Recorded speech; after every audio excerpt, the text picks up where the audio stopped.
Al-Buxoriy uni shayton vachcha degan tillar qanday qilib abadiy sukunatga g'arq bo'ldi?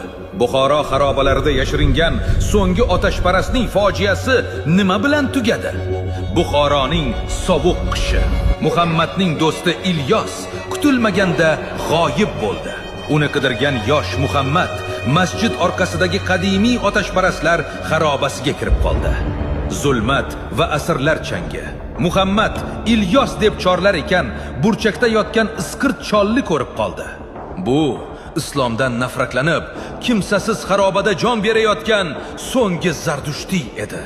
Chol Muhammadni ko'rishi bilan bor nafratini sochdi. "Yo'qol, sen ham xoinmisan? Qoch!" Muhammad unga rahm qilib, najot qo'lini cho'zdi. Ammo chol uning oppoq qo'lini urib yuborib chinqirdi. "Yo'qol, shayton vachcha!